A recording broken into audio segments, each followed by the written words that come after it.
हाँ, पहला क्वेश्चन है, western political thought is based on history but history has no concluding chapter Sabine. पश्चिमी राजनीतिक विचार इतिहास पर आधारित है लेकिन इसके इतिहास में कोई अंतिम अध्याय नहीं होता। उपरोक्त कथन के आलोक में पश्चिमी राजनीतिक चिंतन की प्रकृति की व्याख्या करें। क्या समझ में आया इस क्वेश्चन से?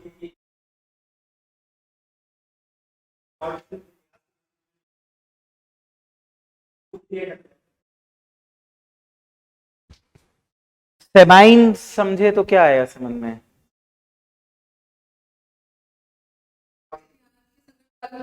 हम्म। हम्म। ठीक।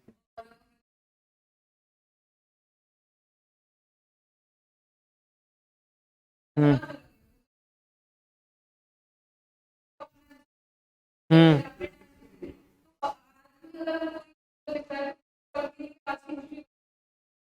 ठीक है, इसको लिखोगे क्या है?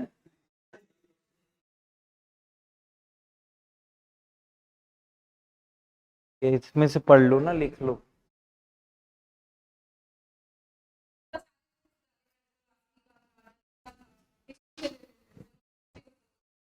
देखो, इसमें मेजरली आपको आना है इंटरप्रिटेशन ऑफ क्लासिक्स पे ही आना है इस क्वेश्चन।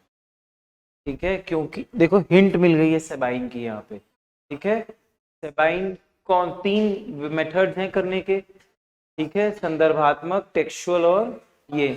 तो ये कौन है? ये कंटेक्चुअल वाला हो गया, हिस्टोरिकल हो गया। ठीक है, तो वहां तक आना है आपको सेबाइन तक, और सब चीजें फिर बतानी है। स्टार्टिंग में यदि स्टार्ट भी कर रहे हो तो देखो, वेस्टर्न पॉलिटिकल थॉट की बात हो रही है। ठीक है, अब वेस्ट की बात करोगे यदि, तो किसके कंपैरिजन में वेस्ट की बात करते हो? पूर्व के कंपैरिजन में। तो वेस्ट और ईस्ट का कुछ लिखना पड़ेगा तुम लोग को। ठीक है, उसके अलावा वेस्टर्न पॉलिटिकल थॉट की इंपॉर्टेंस क्या है? क्यों वेस्टर्न पॉलिटिकल थॉट पढ़ते हो? हाँ मतलब, और जो यूनानी चिंतन है या वेस्टर्न चिंतन है, वहां पे बहुत संपूर्ण हमको एक चिंतन मिलता है, और यदि वर्तमान में हमको कंपैरेटिव एनालिसिस करना है तो हमको वेस्ट में जाना पड़ेगा। क्योंकि इसकी प्रकृति क्या है? ये बुद्धिजीवी ट्रेडिशन है, इंटेलेक्चुअल ट्रेडिशन है, डायलॉग से बढ़ रहा है। ठीक है, तो वो इंपॉर्टेंस बताओ, फिर इंटरप्रिटेशन का बताओ, फिर ये में आओ सेबाइन के हिस्टोरिकल इंटरप्रिटेशन में, हिस्टोरिकल मेथड में आना है। ठीक है, इस क्वेश्चन में इसी मूव में। हाँ, इसका अंतिम अध्याय इसलिए नहीं है क्योंकि history keeps changing, every thinker का टाइम चेंज होता है। ठीक है, और जब आप कॉन्टेक्स्ट समझने जाओगे, एक थिंकर का कॉन्टेक्स्ट अलग है, दूसरे थिंकर का कॉन्टेक्स्ट अलग है। और क्या माना जाता है कि हमेशा संकट काल में ही दर्शन में नए विचार आते हैं। ठीक है, तो संकट काल हमेशा एक जैसा होता है? नहीं होता। प्लेटो का संकट काल कुछ और था, माइकियावेली का संकट काल कुछ और था। जब हिस्ट्री बदल रही है, हिस्ट्री मूव कर रही है, तो उससे जुड़े समस्याएं बदल रही हैं, तो विचारों विचारकों के विचार भी बदल रहे हैं, उनका संदर्भ भी बदल रहा है। हाँ, कुछ और था। ठीक है, चलो लिखो, आंसर लिखो इसका, लिखो। हाँ, नहीं नहीं, लिखो, लिखो। नहीं, लिखो लिखो, लिखो। क्वेश्चन नोट करते रहना, उतना टाइम नहीं है, क्वेश्चन छोड़ो, आंसर लिखो। अब देखो, इसमें तुम लोग को वेस्टर्न पॉलिटिकल थॉट है, तो या तो थॉट की इंपॉर्टेंस बता दो, लेकिन भाई जब हम पूरे टाइम क्लासिक्स और इसके अराउंड घूमने वाले, तो पॉलिटिक्स की इंपॉर्टेंस नहीं बता सकते स्टार्टिंग में, कि राजनीति क्यों इंपॉर्टेंट है, और राजनीति से जुड़ा राज्य है वो इंपॉर्टेंट है। सारा चिंतन इसी के अराउंड जूझ रहा है। ठीक है, वो कर लेना कट शॉर्ट, लेकिन मेरा काम है बताना, क्योंकि कई बार होता है कि थॉट्स ही नहीं होते तुम लोगों के पास, कंटेंट नहीं होता। ठीक है, लिखो, लिखो, लिखो। अरस्तु, जिन्हें राजनीति विज्ञान का पितामह कहा जाता है,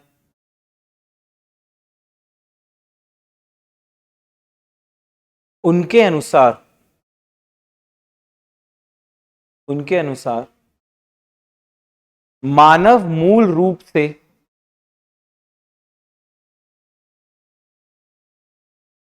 या मानव की प्रकृति मूल रूप से राजनैतिक है।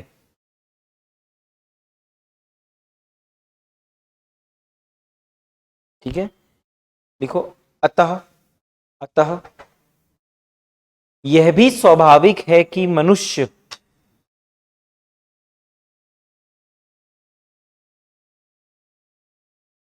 राज्य में रहे और प्राचीन यूनानी चिंतन के अनुसार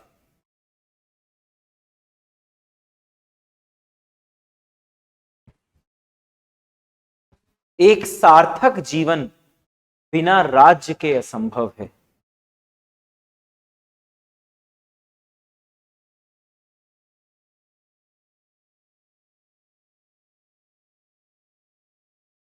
नेक्स्ट पैराग्राफ लिखो। लिखो, इसी सार्थक जीवन की तलाश में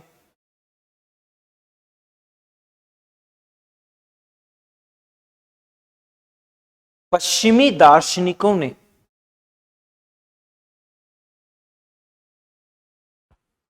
आदर्श राज्य और एक उच्चतम व्यवहारिक राज से संबंधित प्रश्नों के उत्तरों को तलाशा है और यहीं से पश्चिमी राजनीतिक चिंतन का एक बौद्धिक परंपरा के रूप में है, और यहीं से पश्चिमी राजनीतिक चिंतन का एक बौद्धिक परंपरा के रूप में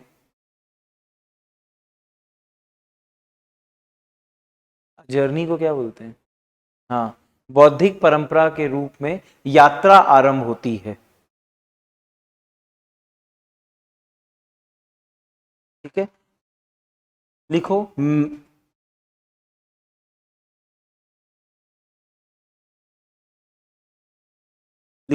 मैक्लिवन, MCLLWAI,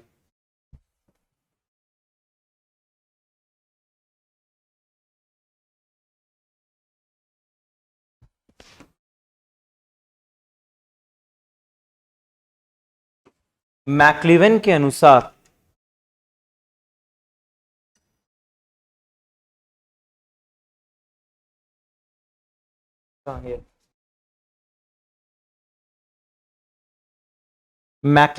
अनुसार लिखो, अभी बाद में आ जाएंगे, के अनुसार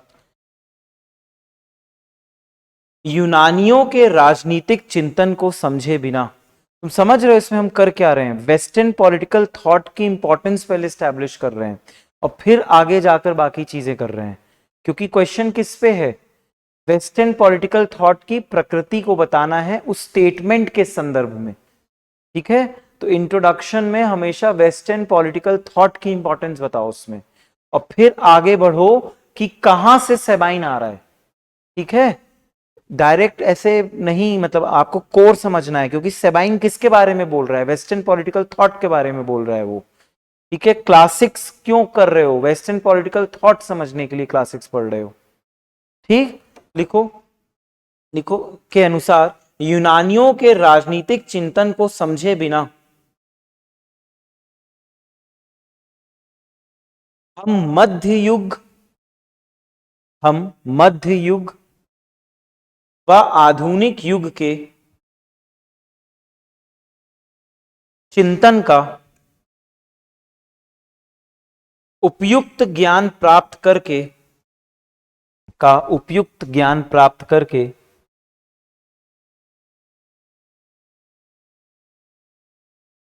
उसका मूल्यांकन नहीं कर सकते। नहीं कर सकते। ठीक है, अब मैंने क्या बोला था, वेस्ट बता रहे हो तो एक कंपैरेटिव ईस्ट देना है। ठीक है, नेक्स्ट पैराग्राफ लिखो। लिखो, चाहे पूर्व हो या पश्चिम, चाहे पूर्व हो या पश्चिम, दोनों तरफ के दार्शनिकों ने, दोनों तरफ के दार्शनिकों ने सुशासन के प्रश्न पर चिंतन किया है, सुशासन के प्रश्न पर चिंतन किया है। ठीक है, लिखो, इस संदर्भ में हमें दोनों दर्शनों में निरंतरता दिखाई देती है,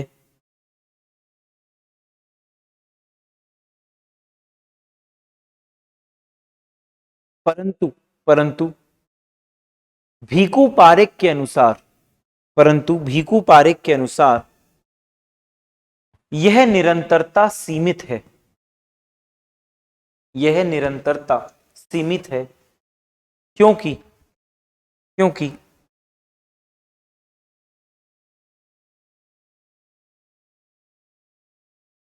पश्चिमी परंपरा, पश्चिमी परंपरा समीक्षात्मक है और और पूर्वी परंपरा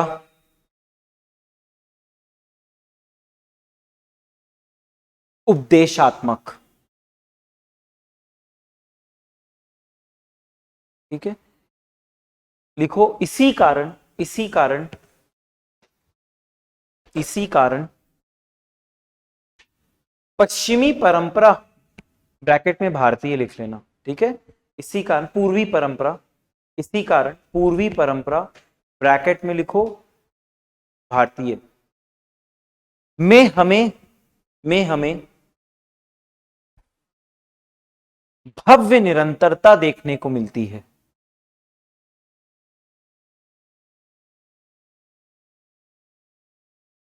और पश्चिमी परंपरा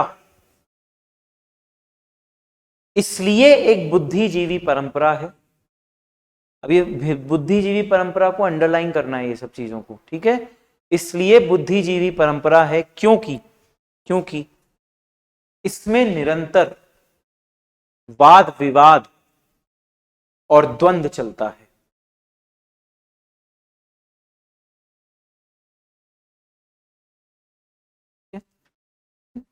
अब ये तुमने पूरे वेस्टर्न पॉलिटिकल थॉट की इंपॉर्टेंस क्यों कर रहे हैं, सेबाइन तक जाने का रास्ता ढूंढ लिया है अपना।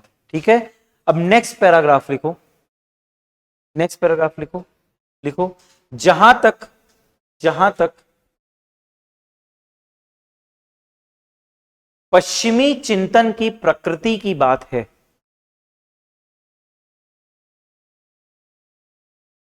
कॉमा, इससे जुड़ी तीन मुख्य धाराएं हैं, इससे जुड़ी तीन मुख्य धाराएं हैं। ठीक है, देखो, प्रथम धारा है लियो स्ट्रॉस द्वारा प्रतिपादित दार्शनिक धारा। प्रथम धारा है लियो स्ट्रॉस, LEOSTRAUSS, लियो स्ट्रॉस द्वारा प्रतिपादित दार्शनिक धारा। दूसरा लिखो, सेबाइन, सेबाइन और बाद में कैम्ब्रिज स्कूल के इतिहासकार, सेबाइन और बाद में कैम्ब्रिज स्कूल के इतिहासकारों द्वारा प्रतिपादित कौन सी हो गई, ऐतिहासिक या संदर्भात्मक धारा। और तृतीय है डेरिडा जैसे उत्तर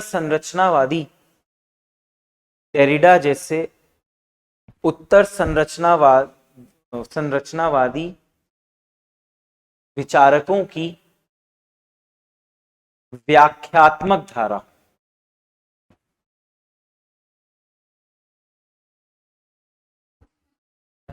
हाँ, कैम्ब्रिज वाला लैंग्वेज है, लास्ट में फिर इंटरप्रिटेटिव भी है, व्याख्यात्मक।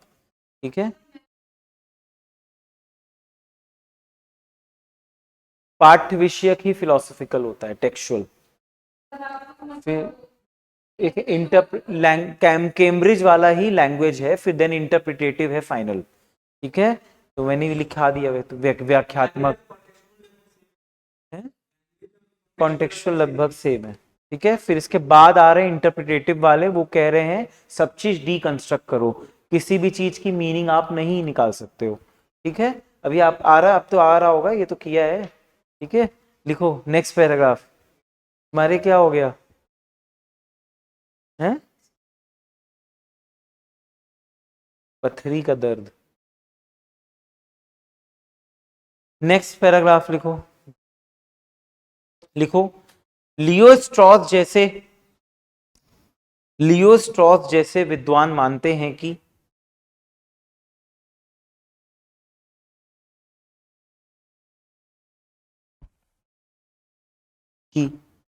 राजनीतिक विज्ञान शाश्वत सत्यों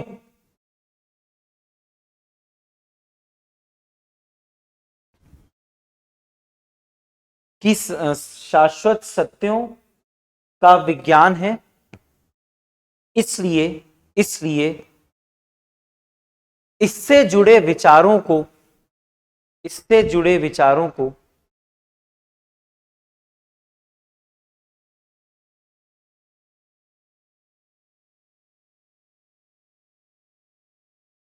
टेक्सुअल क्या बताया था,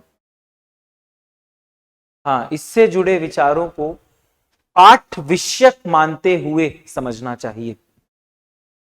ठीक है, पाठ विषयक मानते हुए समझना चाहिए। ठीक है, लिखो, लिखो प्लामेनाट्स भी मानते हैं कि प्लामेनाट्स, PLAMENATZ, प्लामेनाट्स भी मानते हैं कि राजनैतिक विचारों को ऐतिहासिक संदर्भ में नहीं समझना चाहिए। राजनैतिक विचारों को ऐतिहासिक संदर्भ में नहीं समझना चाहिए। ठीक है, नेक्स्ट पैराग्राफ लिखो। लिखो, इनसे परे इनसे परे सेबाइन ऐतिहासिक उपागम या धारा के समर्थक है,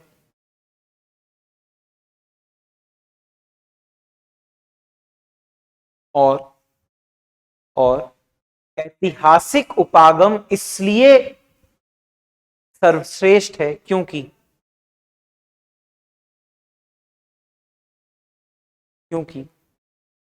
एक अच्छी पद्धति के एक अच्छी पद्धति के तीन पूर्वपेक्षों एक अच्छी पद्धति के तीन पूर्वपेक्षों, डैश करके लिखना, तथ्य, तीन पूर्वपेक्षों, अरे प्रीजम्पशंस नहीं होते, पूर्वपेक्ष, प्री रिक्विसाइट।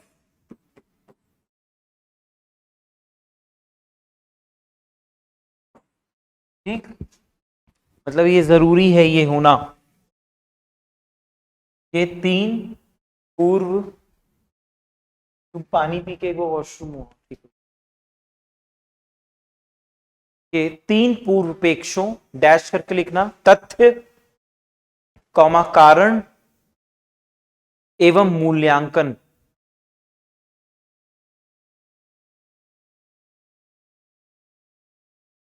मैंने लाइन क्या लिखाई थी, सेबाइन वाली,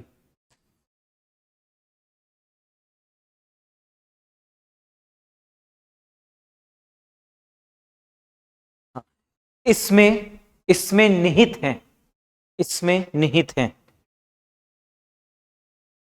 ठीक है, लिखो, सेबाइन के अनुसार सेबाइन के अनुसार राजनैतिक विचार इतिहास के संकट काल में उभरते हैं।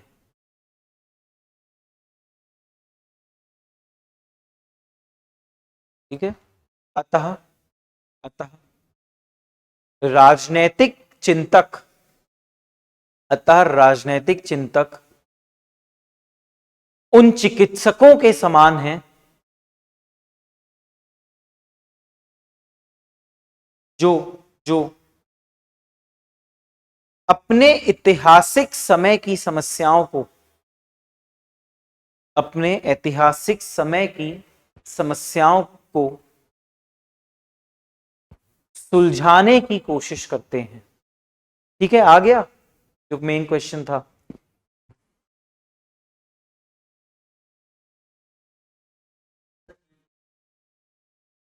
है? तो तुम लोग कट शॉर्ट करते ना स्टार्टिंग में, जैसे मैंने इतना लिखा दिया तो उसको एक एक दो दो लाइन करते। ऑब्वियसली तुम लोग को कम समझ में आएगा, वहां पे कम लिखोगे इससे ऑलरेडी, बट एटलीस्ट क्लास में सुन के तुमको डायरेक्शन तो पता चल रही है, सोचना किस डायरेक्शन में, सेबाइन तक आए क्यों। ठीक है, तो हमेशा जिस भी चीज की बता रहे हो पहले उसकी इंपॉर्टेंस बताओ, उसका गुणगान करो, फिर आगे बढ़ो। ठीक है, लिखो लिखो।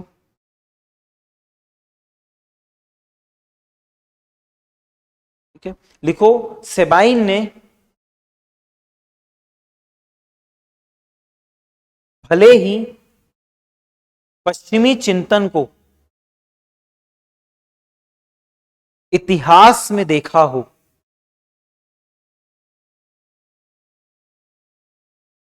परंतु परंतु उसने यह भी माना कि चूंकि इतिहास स्थायी नहीं है, इसलिए इसलिए स्थायी नहीं है, स्टैटिक नहीं है, स्थायी नहीं है, इसलिए राजनीतिक विचार भी स्थायी नहीं है। और चूंकि राजनीतिक विचार स्थायी नहीं है, और चूंकि राजनीतिक विचार स्थायी नहीं है, इसलिए पश्चिमी चिंतन भी एक गतिशील परंपरा है।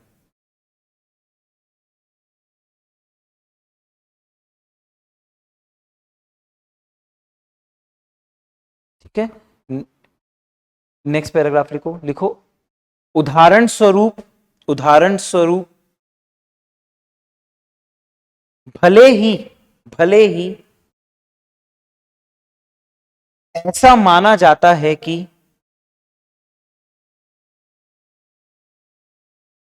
संपूर्ण पश्चिमी राजनीतिक चिंतन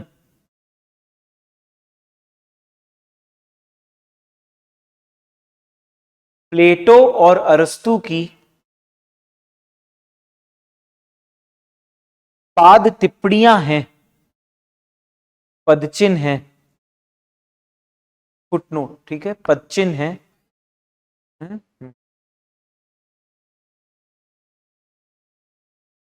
पदचिन्ह है, परंतु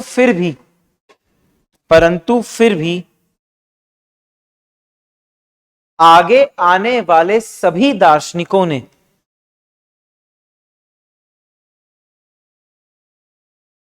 अपनी बदलती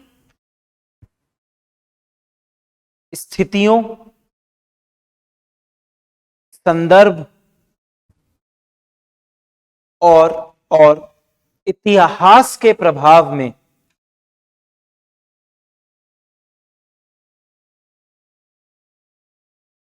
पुराने विचारों की पुनः व्याख्या की है।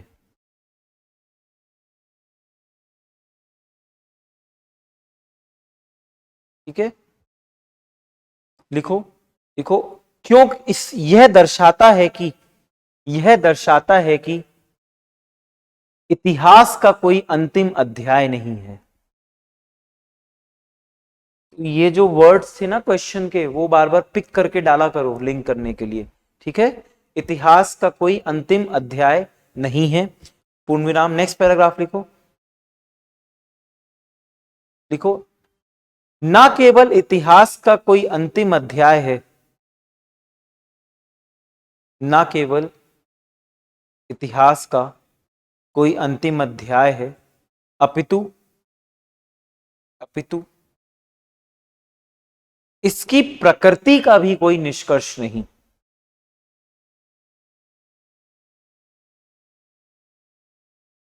ठीक है, इसकी प्रकृति का भी कोई निष्कर्ष नहीं। हाँ, कुछ नहीं है। ठीक है, फुल स्टॉप लिखो। तभी डेरिडा सुझाते हैं कि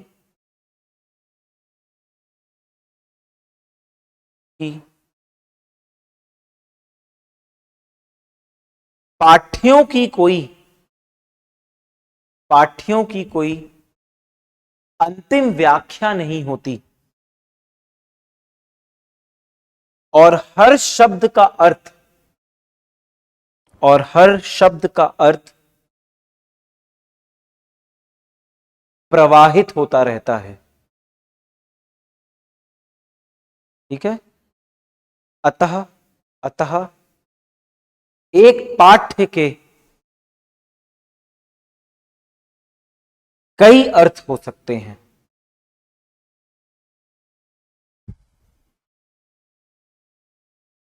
ठीक, हो गया फिनिश। ऐसा कुछ लिखे थे, ऐसा कुछ सोचा था तुमको? देखो यहां तो सेबाइन आ भी गया था। ठीक है,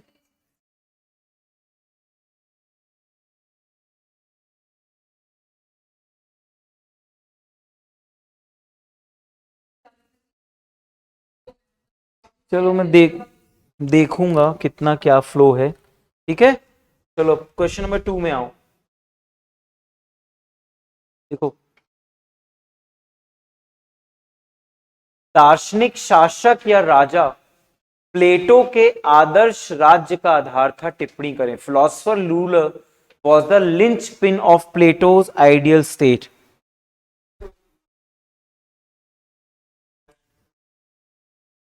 अरे टिप्पणी जहां भी आता है ना, वहां पे आपको अपने विचार देने हैं। लिख सकते हो क्रिटिसिज्म, अपने विचार किसके माध्यम से दोगे? क्रिटिक के माध्यम से ही तो दोगे कि इसके इन विचारों में क्या कमियां रह गई। अगर डिस्कस आता है तो डिस्कस में तो सिंपली एक्सप्लेन करते हुए निकल जाना है आपको। ऐसे नहीं देते हैं, लेकिन यदि याद है तो लिखो, सब में लिख दो। नहीं नहीं, जब आता है समालोचना करें, उसमें आप नेगेटिव लिखो। लेकिन अगर कमेंट भी दिया है तो कमेंट आप अपने दिमाग से नहीं लिख रहे हो ना। कमेंट क्रिटिक के विचारों को या जिसका उन्होंने अध्ययन किया है उसके विचारों को लिख रहे हो कमेंट में, तो वो नेगेटिव भी हो सकते हैं, पॉजिटिव भी हो सकते हैं। जो आपको लिखना आपके ऊपर है। वर्णन करो, लेकिन कमेंट लिखा है ना, तो कमेंट क्या बता रहा है? इसकी थ्योरी के बाद आगे थ्योरी कहां बढ़ी और फिलोसोफर किंग की किसने आलोचना की या किसने बड़ाई की। आपको जो मन में अच्छा लग रहा है वो लिखो वहां पे। अगर आता क्रिटिकली एनालाइज, तब तो नेगेटिव तो बताना ही है उसमें बिल्कुल। बट कमेंट में आप क्या समझ रहे हो इसकी थ्योरी से, आपके क्या व्यूज हैं। लेकिन आप कोई तो फिलोसोफर थोड़ी ना हो कि आप शशि थरूर हो, नहीं हो, तो आपको फिर से क्रिटिक का सहारा लेना पड़ेगा कमेंट करने के लिए। समझ रहे हो? या आपको कुछ एग्जाम्पल्स देने पड़ सकते हैं यहाँ पे, जैसे कि इसमें मैं लिखाऊंगा एंड में। ठीक है, कुछ एक एग्जाम्पल दे सकते हो। ठीक है, तो वो भी चलेगा कमेंट में। ठीक है, और डिस्कस में भी जनरली अगर कुछ आ रहा है दिमाग में, लिख देना है। एक आध आर्ग्यूमेंट्स या क्रिटिसिज्म डाल सकते हो, कोई प्रॉब्लम नहीं है। नहीं, और जब एलुसिडेट आता है या इलेबोरेट आता है, उसमें कोई स्कोप नहीं होता क्रिटिसिज्म का या कमेंट का। एलुसिडेट क्या होता है? प्रूव करना कि ये स्टेटमेंट सही है, उसके फेवर में आर्ग्यूमेंट्स दें। इलेबोरेट मतलब वर्णित करिए, वो भी एज गुड एज डिस्कस करने जितना ही होता है, चर्चा वाला ही उसमें। लेकिन आपको एग्जांपल्स देने होते हैं इलेबोरेट में। ठीक है, कैसे, क्या एग्जांपल्स दे पा रहे हो अपने तर्कों को प्रूव करने के लिए। ठीक है, चलो नेक्स्ट क्वेश्चन। दार्शनिक राजा प्लेटो का आदर्श था। ठीक है, इसमें क्या बताना है आपको? फिलोसफर, रूलर और आइडियल स्टेट, दोनों पे फोकस करना है आपको यहाँ पे। ठीक है, तो आप स्टार्ट कर सकते हो प्लेटो के आइडियल स्टेट से। ठीक है, आइडियल स्टेट क्यों बनाना चाहता था वो? ठीक है, क्योंकि एथेंस की हार हुई थी, करप्शन था। ठीक है, उसके लिए उसको कौन सही लगा? फिलोसफर किंग सही लगा। ठीक है, ये बताने के बाद जब कमेंट पोर्शन में आओगे तब आपको बताना है कि कौन इसकी थ्योरी को आगे ले जा रहा है। तो बेस्ट है अरस्तु। अरस्तु ले जा रहा है। अरस्तु कह रहा है कि नहीं, सिर्फ फिलोसफर किंग इंपॉर्टेंट नहीं है, और भी लोग इंपॉर्टेंट हो सकते हैं। क्यों? Checks and balances. ठीक है, फिर रूल, हाँ, law is reason without passion. ठीक है, विधि क्या है? विधि वह तर्क है जो कि मनोवेग से के परे है, या मनोवेग से ग्रसित नहीं है। ठीक है, तो ये सब बताना है आपको, इसमें यही फ्लो रहेगा आपका। ठीक है, तो ये तो बहुत डायरेक्ट क्वेश्चन है। ठीक है, लिखो आंसर है। अरस्तु नहीं डाला है तो तुम टोटलिटेरियन स्टेट वाला भी बता सकते हो। हाँ, कमेंट में कुछ तो बताओगे ना। कमेंट बोला है वहां पे, तो कमेंट में एक्सप्लेन करने के बाद what do you think about his theory. ठीक है, चलो लिखो, लिखो, लिखो। प्लेटो, जिन्हें राजनीतिक दर्शन का पिता माना जाता है,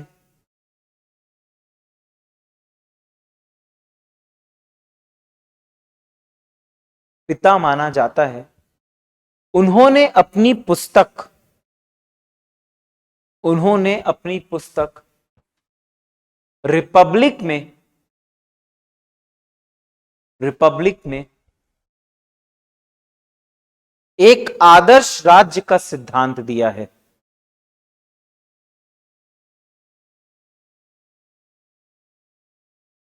ठीक है, लिखो, ज्ञात रहे, ज्ञात रहे, रिपब्लिक का उपशीर्षक था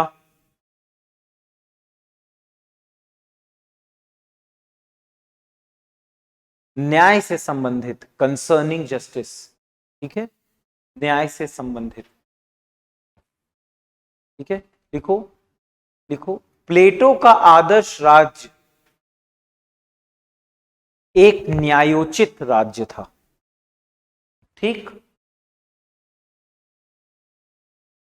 तभी तो वो आइडियल स्टेट क्रिएट कर रहा है। जस्टिस कौन करेगा? फिलोसफर किंग करेगा। ठीक है, अब नेक्स्ट पैराग्राफ में बताओ कि क्यों आदर्श राज्य की संकल्पना दे रहा है। ठीक है, क्यों ये सिद्धांति क्यों लेके आया वो? ठीक है, लिखो, लिखो, प्लेटो दो घटनाओं से अत्यधिक विचलित थे। ठीक है, लिखो, प्रथम घटना थी प्लेटो की, प्रथम घटना थी एथेंस की स्पार्टा के विरुद्ध पराजय, एथेंस की स्पार्टा के विरुद्ध पराजय, और द्वितीय घटना थी सुकरात का निधन, जिसे प्लेटो सबसे बुद्धिमत इंसान मानते थे, सबसे बुद्धिमान मनुष्य मानते थे।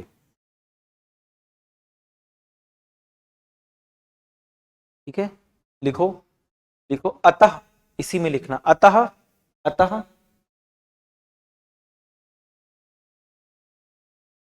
राजनीति और लोकतंत्र से परे जाकर, अतः राजनीति और लोकतंत्र से परे जाकर अरस्तु, अरस्तु कह रहा हूं, प्लेटो, प्लेटो एक आदर्श राज्य की संकल्पना और और उस आदर्श राज्य का कार्यान्वयन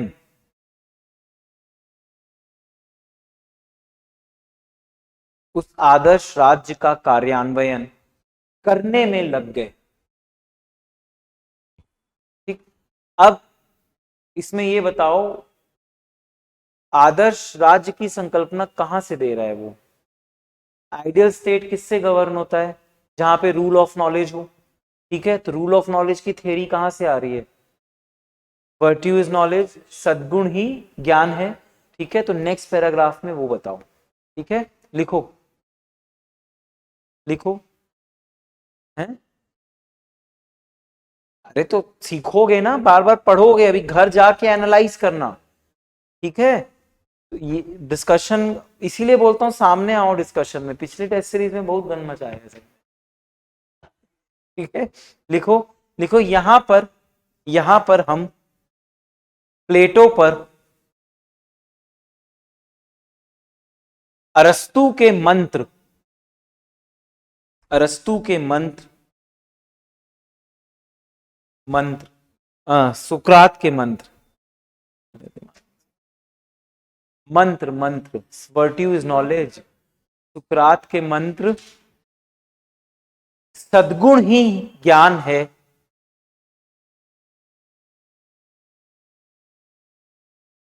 का प्रभाव देखते हैं। ठीक है, लिखो लिखो। अतः अतः प्लेटो के अनुसार,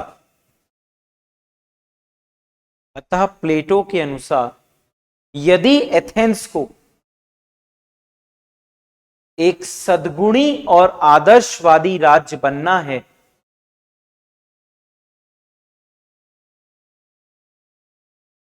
तो उसका शासन सत्य ज्ञान पर आधारित होना चाहिए। उसका शासन सत्य ज्ञान पर आधारित होना चाहिए, ट्रू नॉलेज। ठीक है, देखो इसलिए प्लेटो सुझाता है। ठीक है, इसमें वो लिख लो, जब तक दार्शनिक राजा नहीं बनता या राजा दर्शन नहीं पढ़ते, पूरा मत लिखना, डैश डैश करके छोड़ दो।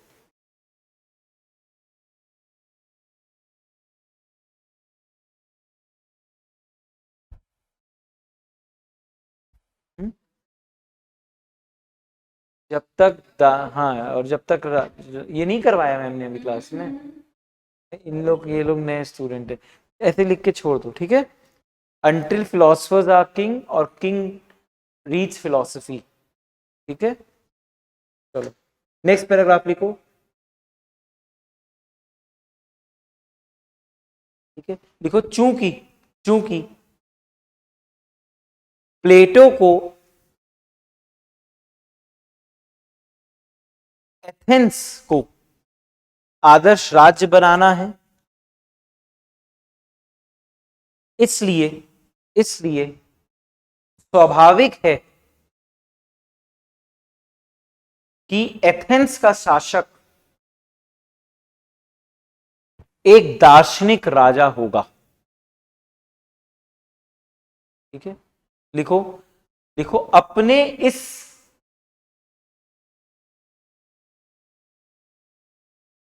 उद्देश्य को स्थापित करने के लिए अरस्तु प्लेटो प्लेटो प्लेटो निम्नलिखित तर्क देता है। ठीक है, प्रूव करोगे क्यों फिलोसफर किंग इंपॉर्टेंट है या क्यों बेटर है वो। ठीक है, प्लेटो निम्नलिखित तर्क देता है। पहला लिखो लिखो। ना केवल दार्शनिक राजा, ना केवल दार्शनिक राजा के पास शाश्वत ज्ञान है,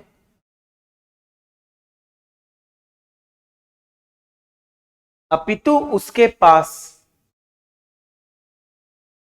अपितु उसके पास व्यवहारिक अनुभव भी है।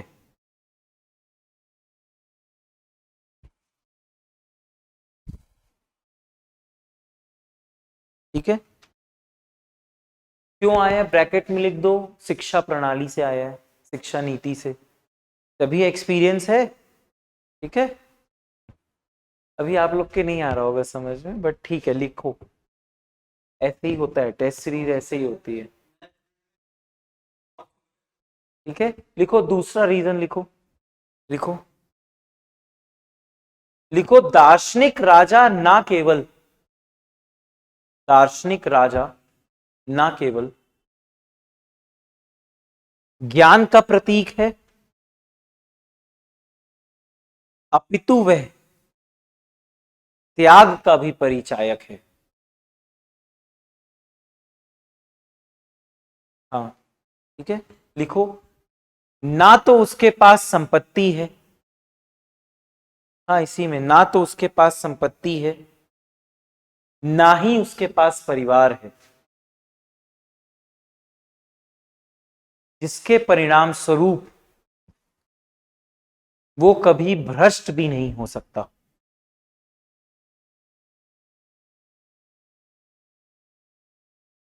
ठीक है, लिखो तीसरा, लिखो तीसरा, लिखो लिखो, चूंकि दार्शनिक राजा ज्ञान का भूखा है और सत्ता का नहीं, इसलिए इसलिए दार्शनिक राजा का शासन ही उत्तम है। ठीक है,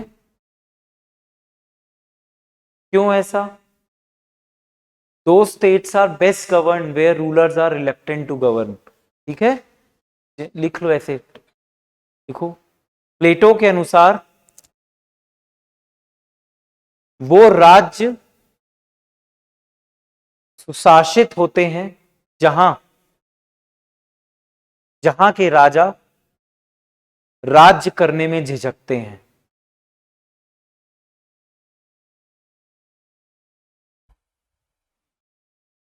ठीक है, तो ये तुम्हारा आइडियल किंग का बता दिया तुमने, फिलोसोफर किंग का। अब कमेंट वाले पोर्शन पे आओ। ठीक है, लिखो लिखो लिखो, प्लेटो प्लेटो ऐसा चिकित्सक है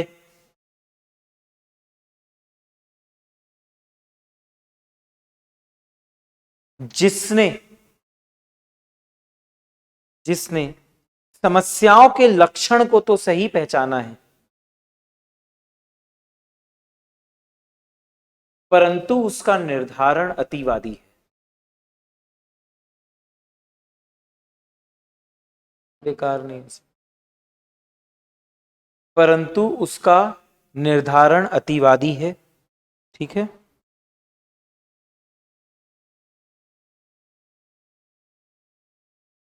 ठीक है, लिखो, अरस्तु जो कि राजनीति के पितामह हैं, राजनीति विज्ञान के पितामह हैं, उन्होंने उन्होंने दार्शनिक राजा की घोर आलोचना की है।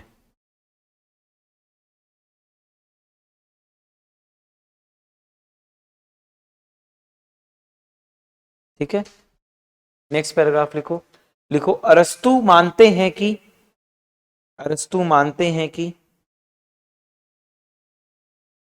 दार्शनिक राजा को ढूंढना असंभव है, दार्शनिक राजा को ढूंढना संभव है, और व्यवहारिक रूप में दार्शनिक राजा का शासन दार्शनिक राजा का शासन निरंकुशवादी ही रहेगा, निरंकुशवादी ही रहेगा। ठीक है, लिखो, अरस्तु के लिए अरस्तु के लिए एक व्यक्ति के शासन से श्रेयस्कर है, अरस्तु के लिए किसी एक व्यक्ति के शासन से श्रेयस्कर है विधि का शासन, क्योंकि क्योंकि विधि ऐसा तर्क है, विधि ऐसा तर्क है जिसमें मनोवेग का अभाव है। विधि ऐसा तर्क है जिसमें मनोवेग का अभाव है। ठीक है, नेक्स्ट पैराग्राफ लिखो। लिखो, अरस्तु यह भी कहते हैं कि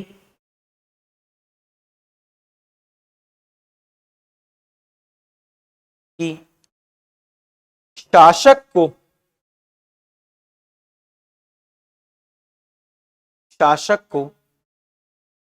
विचारों में निपुण होने की बजाय, शासक को विचारों में निपुण होने की बजाय सांसारिक गतिविधियों के ज्ञान में निपुण होना चाहिए। सांसारिक गतिविधियों के ज्ञान में निपुण होना चाहिए।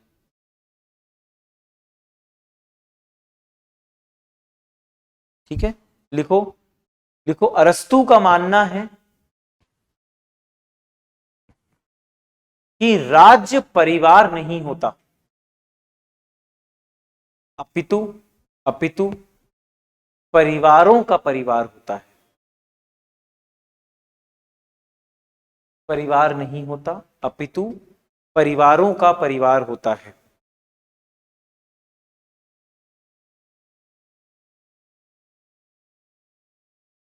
ठीक है, हाँ, देखो, ऐसा इसलिए क्योंकि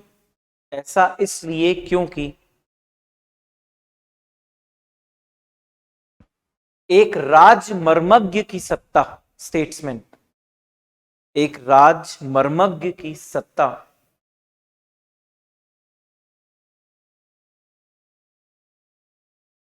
मालिक की सत्ता से अलग होती है, मालिक की सत्ता से भिन्न होती है।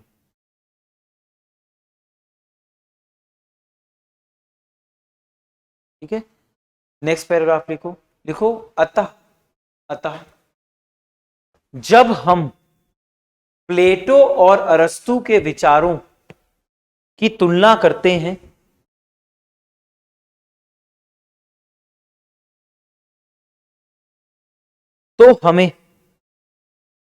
तो हमें अरस्तु के विचार अधिक व्यवहारिक प्रतीत होते हैं।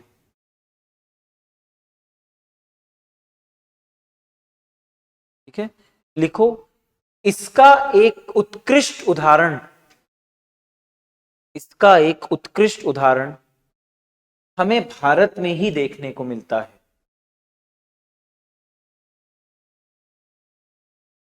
ठीक है, पूर्ण नाम लिखो। लिखो, भले ही स्वाधीन भारत के पास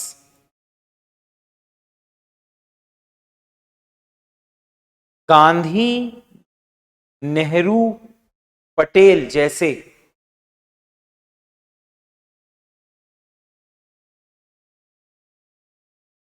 भव्य राजनेता थे,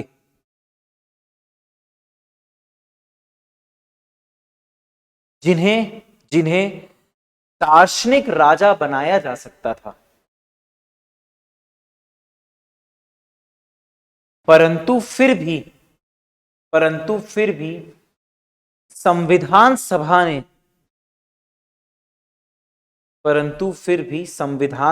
ने दार्शनिक राजा के शासन को ठुकराकर